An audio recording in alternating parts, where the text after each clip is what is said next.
In the bustling heart of the city, where glass towers reached for the sky and the hum of ambition filled the air, a young woman named Maya walked into what she thought was the opportunity of a lifetime. Bright-eyed and determined, Maya had just landed a job at one of the most prestigious firms in town. It wasn't just a job for her, it was a dream come true, a chance to prove herself, and a step toward a future she'd worked tirelessly for. Little did she know, the very place she hoped would uplift her would become the stage for an unimaginable challenge. Her boss, Mr. Peterson, was a man of sharp suits and sharper words.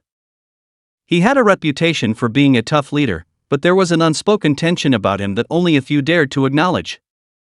To Maya, he was a hurdle she was ready to overcome, a figure of authority she intended to impress with her hard work and resilience. But soon, she began to notice subtle signs, the kind that were easy to dismiss at first. A sideways glance during meetings.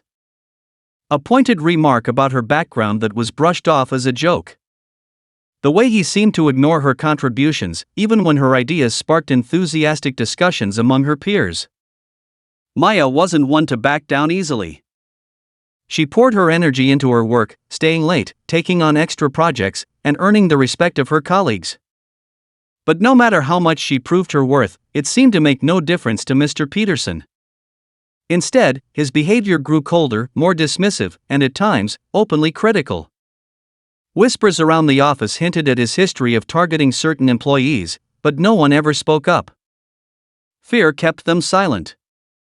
One day, the simmering tension boiled over. Maya had just presented a proposal that could save the company thousands of dollars. The room buzzed with excitement. Her plan was innovative, strategic, and exactly what the firm needed. Yet, as the meeting ended, Mr. Peterson stood up, smoothed his tie, and announced, "Thank you, everyone." Dismissed. No acknowledgement. No praise. Not even a nod in her direction. Maya's chest tightened, but she swallowed her frustration. That was until she overheard him speaking to another manager in the hallway, his voice low but unmistakably harsh. "We don't need people like her trying to run the show," he sneered. "I don't care how good her ideas are. She doesn't belong here." Those words struck like a thunderbolt. Maya knew what he meant. She'd faced prejudice before, but hearing it so blatantly in a place she'd given her all to felt like a betrayal. Still, she kept her head high. She wasn't going to let him break her spirit. The breaking point came a week later. Maya was called into Mr. Peterson's office. He sat behind his massive oak desk, his expression as cold as the steel decor surrounding him. "Maya," he began, his tone void of any warmth, "we've decided to let you go. You're not a good fit for the team." She sat there, stunned, as the words sunk in. "Not a good fit?" she repeated, her voice shaking. "I've worked harder than anyone here. I've delivered results." "This isn't up for discussion," he interrupted, his eyes narrowing. "Clean out your desk." Maya felt a mix of anger and disbelief as she left his office. Her colleagues watched her pack up her things, their faces a mix of pity and helplessness. Some whispered words of support, but no one dared to challenge Mr. Peterson. It was clear they were as trapped as she had been. But what Mr. Peterson didn't know was that Maya wasn't walking away defeated. She had something up her sleeve, something that would not only challenge his authority but expose the truth about the culture he had cultivated in that office. As she walked out of the building for the last time, her head held high, she promised herself one thing: this wasn't the end of her story. It was just the beginning. And the surprise Maya was about to deliver? Let's just say it would shake the very foundation of the company and leave Mr. Peterson facing a reckoning he never saw coming. Maya's footsteps echoed against the pavement as she left the office building for what she thought would be the last time. The cold air bit at her cheeks, but she barely noticed. Her mind was racing, replaying every interaction, every dismissive comment, and every look that hinted at Mr. Peterson's disdain for her. She gripped the box of her belongings tightly, her heart pounding with a mix of anger and determination. Maya wasn't the type to crumble under pressure, and she certainly wasn't going to let someone like him dictate her future. As she walked to the bus stop, she thought about all the sacrifices she had made to get to this point. Late nights studying, juggling part-time jobs to afford tuition, and pushing herself harder than anyone else because she knew the world wouldn't give her any free passes. Her parents had always taught her to stand tall and fight for what she believed in, and that's exactly what she intended to do. Over the next few days, Maya allowed herself time to process what had happened. She talked to her family, who were furious but supportive. Her best friend, Jenna, was outraged on her behalf. "You can't let him get away with this," Jenna said one evening as they sat in Maya's small apartment. "People like him think they're untouchable because no one calls them out." "But you're not just anyone, Maya. You're smarter and stronger than that." Maya knew Jenna was right. She wasn't ready to let go of the dream she had worked so hard for, and she wasn't about to let someone like Mr. Peterson define her worth. But she also knew this wasn't just about her. The problem went deeper than one man's prejudice. It was about the culture he represented and the power dynamics that kept people like her from thriving in spaces they deserved to be in. If she wanted to fight back, she needed to plan a calculated, strategic approach that wouldn't just challenge Mr. Peterson but would expose the flaws in the system that allowed him to operate unchecked. She started by reaching out to her former colleagues. Carefully and discreetly, she asked questions about their experiences with Mr. Peterson. What she uncovered was both shocking and validating. Several employees shared stories of being overlooked, dismissed, or even humiliated by him. One woman, Priya, confessed that she had left the company because of his behavior. "He made me feel invisible," Priya said. "No matter what I did, it was never enough for him. I didn't have the energy to keep fighting." As Maya gathered these stories, a clearer picture began to form. Mr. Peterson had been targeting employees based on their race, gender, or simply because they didn't fit his narrow definition of who belonged in the corporate world. And yet, he had managed to keep his actions under the radar, protected by his position and the company's reluctance to confront internal issues. Maya knew she needed more than just stories to take him down. She started digging into company policies, looking for gaps and inconsistencies that could be used to hold Mr. Peterson accountable. She also researched legal options, consulting with a labor rights attorney who confirmed that her dismissal might have been discriminatory. The attorney encouraged Maya to document everything and gather as much evidence as possible. In the meantime, Maya stayed connected with her former colleagues, building a network of support. She realized that many of them wanted to speak out but were too afraid of retaliation.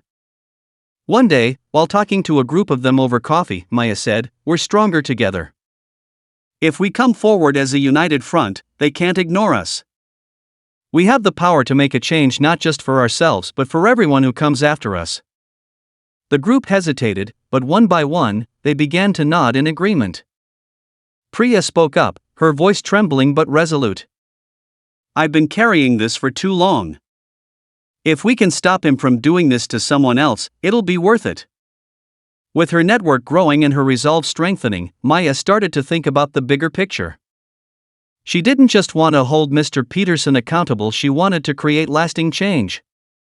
She began drafting a proposal for the company's leadership, outlining ways to improve diversity, equity, and inclusion within the organization.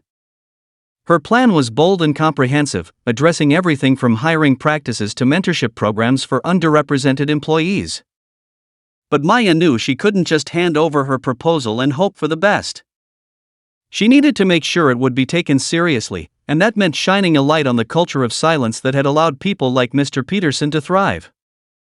To do this, she decided to use the power of storytelling.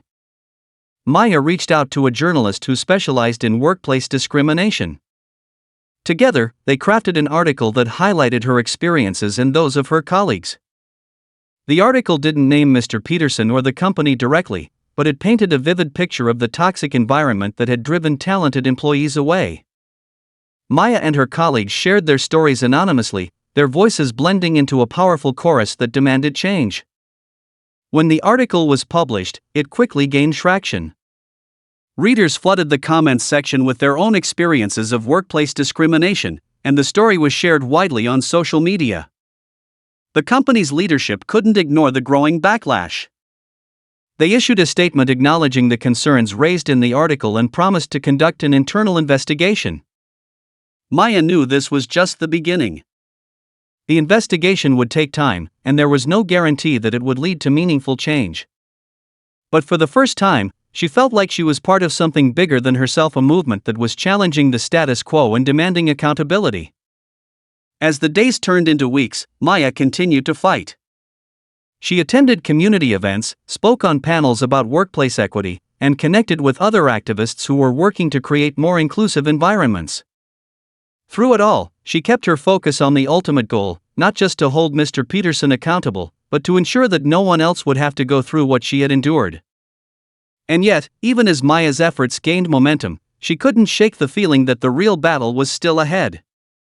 Mr. Peterson had been uncharacteristically quiet since her dismissal, and she couldn't help but wonder what he was planning. She knew he wouldn't go down without a fight, and she braced herself for whatever was coming next. Because this wasn't just a story about a woman standing up to her boss. It was about a system that needed to be dismantled and a reckoning that was long overdue. As days passed, the tension around the company grew thicker. The investigation promised by leadership was underway, but Maya knew how these things often played out. Empty promises, a quiet dismissal of concerns, and a return to the status quo. She had seen it before, heard the stories too many times. But this time, she wasn't going to let that happen. Maya's determination was sharper than ever, and she had more than one plan in motion. The article had been a spark, but she knew a fire needed more fuel to burn. With the help of the journalist, she began gathering additional evidence. Emails, meeting notes, and even recorded conversations that former employees had kept over the years. Each piece painted a clearer picture of Mr. Peterson's pattern of behavior. It wasn't just Maya who had been targeted, there was a trail of discrimination and hostility stretching back years. The evidence was damning, but she needed to make sure it reached the right people. Meanwhile, Maya couldn't ignore the growing pressure from within the company. Word of the article had spread, and employees were whispering in hallways, glancing over their shoulders in fear of being overheard. Some of her former colleagues reached out, quietly thanking her for speaking up. Others avoided her altogether, worried about being associated with the controversy. Maya understood their fear, but it only fueled her resolve.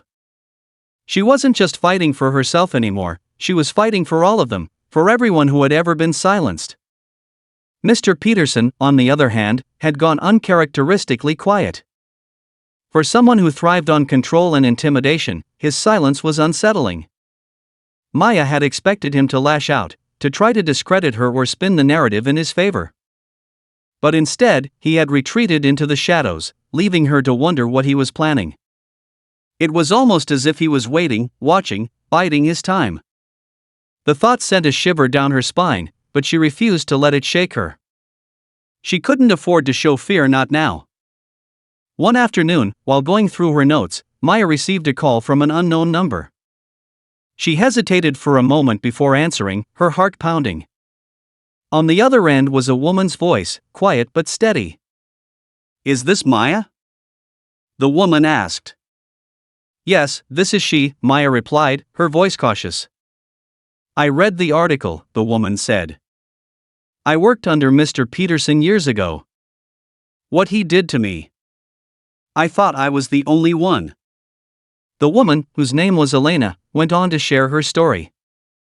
She had been a rising star in the company, much like Maya, until Mr. Peterson had targeted her. His remarks, his dismissiveness, his calculated attempts to undermine her confidence, it was all too familiar. Elena had eventually left the company, broken and disillusioned, but she had never forgotten. Now, hearing Maya's story had reignited something in her. She wanted to help. Elena's story was a turning point. With her testimony and the growing support from others who had been affected, Maya began to see the outlines of a case that was bigger than any of them individually. This wasn't just about one man's actions, it was about a system that had allowed him to operate unchecked for so long. Maya knew that if they could prove that the company had been complicit, they could force real change. But as the pieces started falling into place, the resistance began to mount. Maya started receiving anonymous messages, some warning her to back off, others outright threatening her. One evening, as she was leaving a community event, she noticed a car parked across the street. Its headlights flicked on as she walked to her apartment, and it followed her for several blocks before disappearing into the night. Maya's hands shook as she locked her door, but she refused to be intimidated. If anything, it confirmed that she was on the right track. The tension reached a boiling point when the company announced a mandatory town hall meeting. Rumors swirled that it was in response to the article and the growing unrest among employees. Maya debated whether to attend. She wasn't sure if she would be welcome, but something told her she needed to be there. Jenna encouraged her, saying, "You've already come this far. Don't let them push you out of the room." When Maya arrived at the town hall, the atmosphere was electric. Employees filled the room, their faces a mix of curiosity, apprehension, and quiet defiance. The company's leadership sat at the front, their expressions carefully neutral. And then, there was Mr. Peterson, seated off to the side, his jaw tight and his eyes scanning the room like a predator sizing up his prey.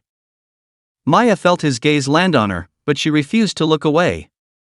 The meeting began with the usual corporate platitudes, assurances that the company was committed to creating a safe and inclusive environment. But as the discussion opened to the floor, the room came alive. Employees began sharing their experiences, their voices growing bolder with each story. Maya listened, her heart swelling with both pride and anger. These were her colleagues, finally finding the courage to speak out, and their words carried the weight of years of frustration and pain. But just as the momentum was building, Mr. Peterson stood up. The room fell silent as he walked to the front, his presence commanding attention. He began to speak, his tone measured but sharp. He dismissed the accusations as baseless and accused Maya of orchestrating a smear campaign against him. His words were calculated, designed to sow doubt and shift the blame. Maya felt a surge of anger as she listened, but she stayed silent, waiting for the right moment. When he finally finished, she stood up. The room turned to her, and for a moment, the air was thick with anticipation. Maya's voice was steady as she began to speak, her words cutting through the tension like a blade. She didn't just defend herself, she laid out the evidence, piece by piece, her voice unwavering as she exposed the truth. By the time she finished, the room was silent, the weight of her words hanging in the air. But even as she sat down, Maya knew this wasn't the end. Mr. Peterson wouldn't go down without a fight, and the company's leadership still had to decide how to respond. The stakes had never been higher, and the outcome was far from certain. All Maya could do now was wait and hope that the truth would finally prevail. The room stayed silent after Maya's powerful rebuttal, the weight of her words pressing down like an invisible force. For the first time, Maya could see a crack in Mr. Peterson's carefully maintained façade. His jaw clenched, his hands gripped the edges of the podium, and though his face betrayed no emotion, his eyes burned with a quiet fury. Still, she knew better than to think it was over. Men like him didn't simply concede. They doubled down, and Maya braced herself for what was to come. The company's leadership adjourned the meeting with a promise to review the evidence Maya had presented. People filtered out of the room in hushed groups, their whispers filling the air with fragments of speculation and disbelief. Maya could feel the stares, some filled with admiration, others tinged with fear. She had made herself a target, and she knew it. But she also knew she couldn't back down now. As she walked toward the exit, she caught sight of Mr. Peterson standing near the doorway, his eyes fixed on her. He didn't say a word, but the cold smile that curled across his lips was enough to send a chill down her spine. Maya held her head high and walked past him, refusing to give him the satisfaction of seeing her falter. But the moment she stepped outside, her resolve wavered. The weight of everything she had done, everything she had risked, settled heavily on her shoulders. That night, Maya sat in her apartment, going over the events of the day. She replayed every moment in her mind, searching for any sign that she had missed something, any clue as to what Mr. Peterson's next move might be. The more she thought about it, the more uneasy she became. He hadn't argued against her evidence. He hadn't denied the specific allegations she had raised.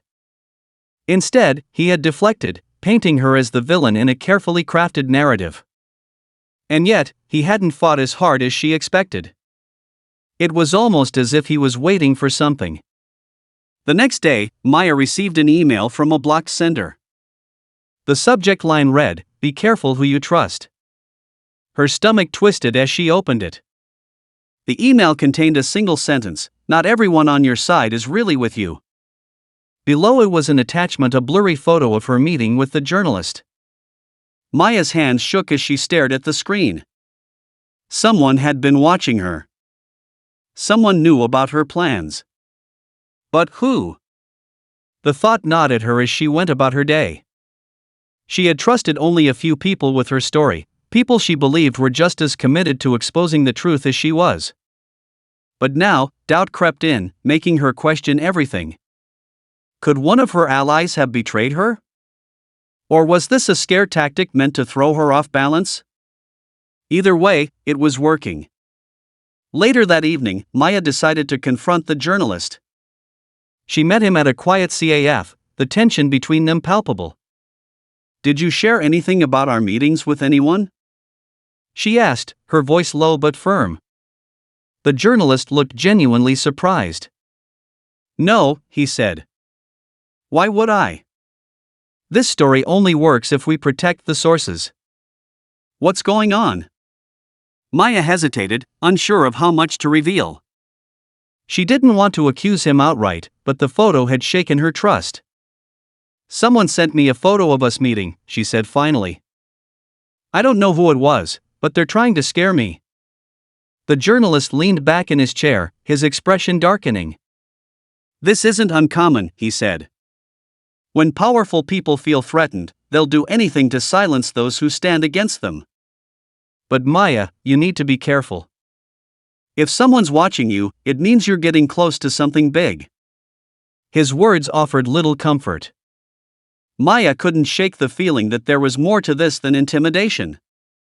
Someone had access to her movements, her plans.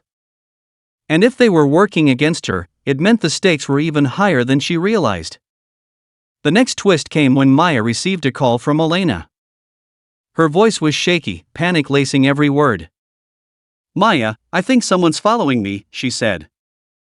"I've seen the same car outside my house for the past 3 nights. I don't know what to do." Maya's heart sank.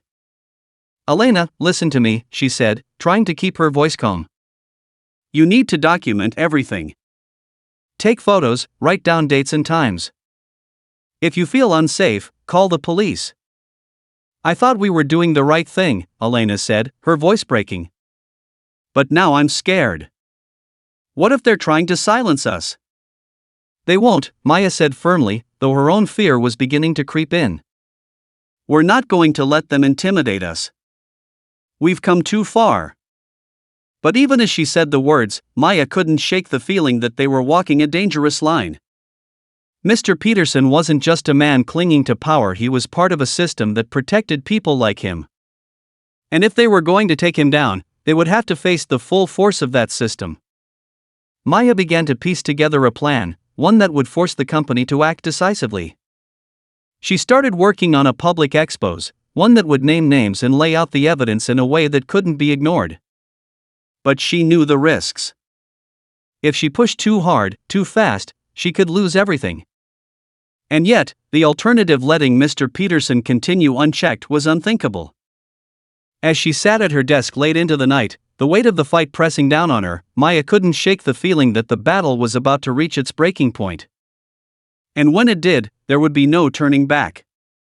The morning of the company's second town hall arrived, and the atmosphere was electric with anticipation.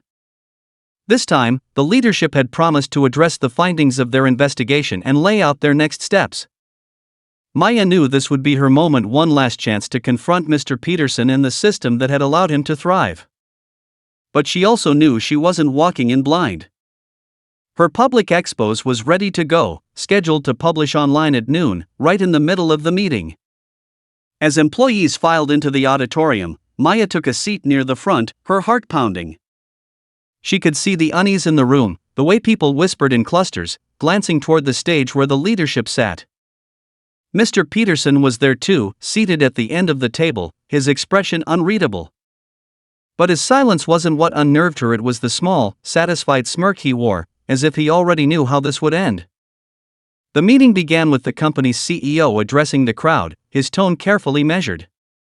He acknowledged the investigation, the allegations, and the growing unrest among employees. "We've heard your voices," he said, his words met with a mixture of nods and skeptical glances. "We are committed to ensuring a workplace where everyone feels valued and respected." Then, without warning, he shifted gears.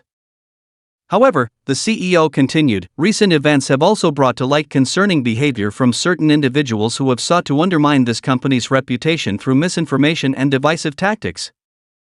Maya's stomach dropped. She knew where this was going. The CEO turned his gaze toward her, his tone turning colder. "One such individual is Maya Daniels, who we believe has acted in bad faith by disseminating confidential information and attempting to create unrest among employees." The room erupted into murmurs, and Maya felt every eye on her. Her pulse raced, but she forced herself to remain calm. She stood, her voice steady but loud enough to cut through the noise. "You're accusing me of bad faith, but what about Mr. Peterson? What about the evidence I've provided, the testimonies from employees he's driven out of this company? Are you really going to ignore all of that?"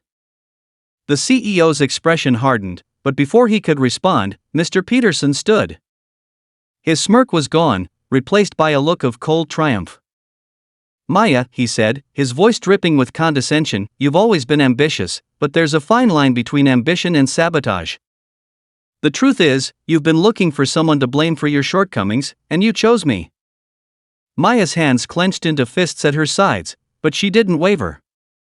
"This isn't about me," she said, her voice rising. "It's about the toxic culture you've perpetuated for years. It's about the employees who've suffered under your leadership, the careers you've derailed, and the opportunities you've stolen. You can try to shift the blame all you want, but the truth is out there. And it's not going away." At that moment, her phone buzzed in her pocket. Noon. The expose was live. Across the room, other phones began to buzz and ding as employees received notifications. Maya could see the ripple of reactions as people opened the article, their faces shifting from confusion to shock to anger. The journalist had done his job well, weaving together the stories of Maya and her colleagues into a damning portrait of systemic discrimination and abuse. The article didn't just call out Mr. Peterson, it named the company's leadership for their complicity, backed by hard evidence and first-hand accounts. The room descended into chaos as employees began to speak up, their voices overlapping in a chorus of outrage. The leadership tried to regain control, but the momentum was unstoppable. Maya watched as people who had been silent for years finally found their voices, standing up to demand accountability. Just when it seemed the tide had turned, Mr. Peterson played his final card. "If you're so convinced of your innocence, Maya," he said, his voice cutting through the noise, "how do you explain this?" He pulled a folder from the table and held it up for everyone to see. Inside were copies of emails fabricated, but expertly done, that appeared to show Maya conspiring with competitors to leak sensitive company information. The room fell silent again as the accusations landed. Maya's mind raced as she tried to process what was happening. This was a setup, a desperate attempt to discredit her, but the timing was perfect. The fabricated evidence cast just enough doubt to muddy the waters, and she could see some employees beginning to hesitate, their initial outrage fading into uncertainty. But then, something unexpected happened. Elena stood up. Her voice was shaky, but her words were firm. "I worked under Mr. Peterson for 3 years, she said. I saw how he treated people, how he manipulated and bullied them. Maya isn't the one trying to destroy this company, he is." Another voice joined in, then another, until the room was filled with employees speaking out, one by one, against Mr. Peterson and the culture he had created. Their collective testimony overwhelmed his attempt to twist the narrative, and for the first time, Maya saw genuine fear in his eyes. The CEO tried to restore order, but it was clear the tide had turned. By the end of the meeting, the leadership announced that Mr. Peterson would be placed on immediate leave pending further investigation. It wasn't the full victory Maya had hoped for, but it was a start. The system wouldn't crumble in a day, but cracks had formed, and the light was beginning to shine through. As Maya left the building, her phone buzzed again. This time, it was a message from an unknown number. "You're stronger than we thought. But this isn't over." She stared at the message, a chill running down her spine. The fight wasn't over, but for the first time, Maya knew she wasn't alone. And that was a battle Mr. Peterson and his allies could never win. In the days that followed the town hall meeting, the company's atmosphere shifted in ways Maya hadn't expected. Conversations that were once held in hushed tones behind closed doors were now spilling out into open spaces. Employees who had previously avoided eye contact with her now approached with words of encouragement or shared their own stories of mistreatment. It was as if a collective weight had been lifted, and people finally felt safe enough to speak. Maya, however, remained cautious. The message she had received after the meeting was never far from her mind, a reminder that the fight was far from over. She knew that exposing Mr. Peterson was just the first step. The system that had allowed him to operate for so long was still intact, and dismantling it would require more than one victory. Still, the progress they had made felt significant, and Maya allowed herself a moment to reflect on how far she'd come. The journalists' expos gained traction quickly, circulating not just within the company but across the industry. Other former employees reached out to share their experiences, adding even more weight to the case against Mr. Peterson. The growing public pressure made it impossible for the company to sweep the issue under the rug. Within a week, an external investigation was launched, and the board announced that they were bringing in a third-party firm to conduct a full audit of the company's practices. Meanwhile, Maya threw herself into her work, determined to ensure that the changes wouldn't just be cosmetic. She began collaborating with other employees to form a task force focused on workplace equity and inclusion. They held brainstorming sessions, collected feedback from across the company, and drafted proposals for policy changes. It wasn't easy. There were still pockets of resistance, and not everyone was ready to embrace the changes, but Maya found strength in the growing community of allies around her. Elena became one of Maya's closest confidants during this time. The fear she had expressed earlier was still there, but it was tempered by a newfound resolve. Together, they worked to create a support network for employees who had experienced harassment or discrimination. The network became a safe space where people could share their stories and find solidarity, and it played a crucial role in shifting the company's culture. Despite these positive developments, there were moments of doubt. One afternoon, Maya received a call from her lawyer, who warned her that Mr. Peterson's legal team was preparing to file a defamation lawsuit against her. The news hit her like a punch to the gut. She had expected retaliation, but the thought of facing a protracted legal battle was overwhelming. As the weeks went on, the investigation into Mr. Peterson unearthed more evidence of wrongdoing. Financial irregularities, unethical business practices, and patterns of discrimination all came to light. The findings were damning enough that the board had no choice but to terminate his contract. The news was a relief, but it was bittersweet. While Mr. Peterson's removal was a victory, it didn't erase the years of harm he had caused. Maya's own legal battle loomed large, but she refused to back down. With the support of her lawyer, her colleagues, and the growing community she had built, she decided to counter the lawsuit with a public statement. She outlined the steps she had taken, the evidence she had gathered, and the truth behind Mr. Peterson's actions. The statement resonated with people far beyond her company, sparking conversations about workplace injustice on a national scale. In the end, the lawsuit never made it to court. The overwhelming public support for Maya, combined with the mounting evidence against Mr. Peterson, forced his legal team to back down. When the news broke, Maya felt a mixture of relief and exhaustion. The fight had taken so much out of her, but it had also shown her just how much she was capable of. Months later, the company announced a series of sweeping reforms. They implemented mandatory training on diversity and inclusion, established an independent ethics committee, and created clearer channels for reporting misconduct. Maya was invited to join the committee, a recognition of her role in driving the changes. She accepted, but only after ensuring that the task force she had helped create would also have a seat at the table. Looking back, Maya realized how much she had grown through the experience.